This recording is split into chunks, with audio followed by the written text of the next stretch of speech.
I have changed my cover photo recently sa Facebook, and I want to share with you why I specifically chose this passage. So I want to be reminded that I'm not lost anymore and I am redeemed by the Lord Jesus Christ. In Isaiah 40 verse 2, speak tenderly to Jerusalem and cry to her that her warfare is ended, that her iniquity is pardoned, that she has received from the Lord's hand double for all her sins. Di ba lahat naman tayo nagkakasala? And as for me, I have committed 4 major sins in my whole life. Of course, meron din akong mga kasalanan na mga minor sins. But these 4 major sins that I've committed, I'm really worried about it because I'm thinking that I will reap what I sow. Especially nung I started reading the Bible and I have learned that God really punishes people. And you know what? I believe I was really punished for all those sins. I had experienced anxiety. I had experienced long suffering. I felt lost for a very long time. And every time na I have desires in my heart, hindi ko kagad siya nakukuha. I had to suffer. I had to wait for a long time, not only months. Sometimes it's years. I had to wait for years for me to achieve the dream. And I think I deserve it. So when I got married and before I finally got my resident visa, I opened the Bible. That is the passage that was shown to me.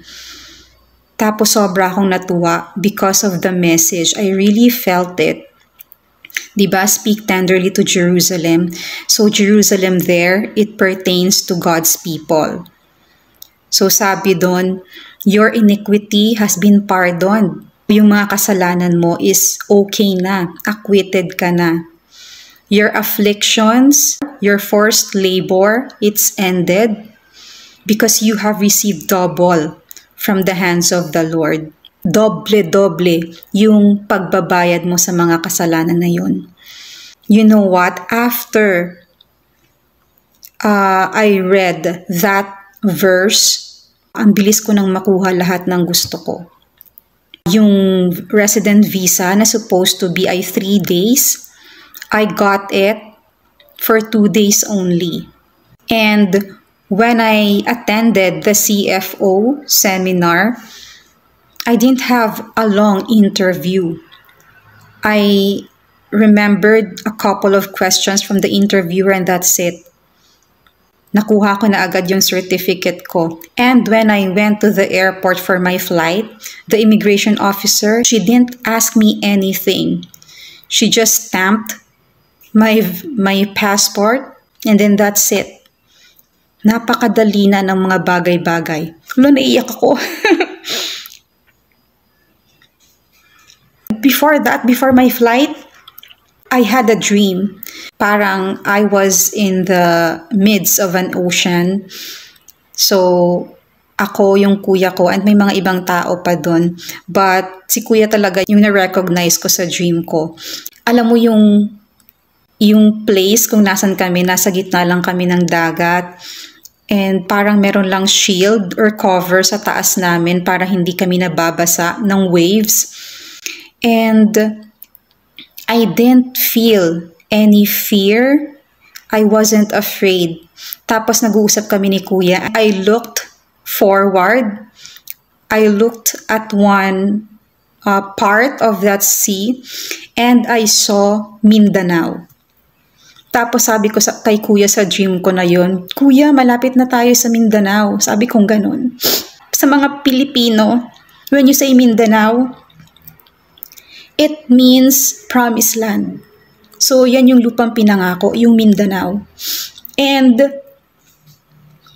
naiyak ako.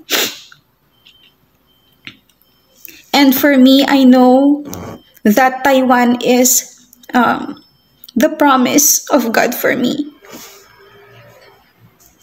So now that I'm here, I'm ready to start our new life. And I am prepared and I am excited. I am waiting for the next task or assignment that God wants me to do. So, yun. Nagdrama ako. Yes. So, yan. Gusto ko lang i-share itong testimony na to. I want to share it with people so that they will be inspired and they will know that the grace of the Lord is really life-changing. Thank you for watching. God bless you. God bless us po.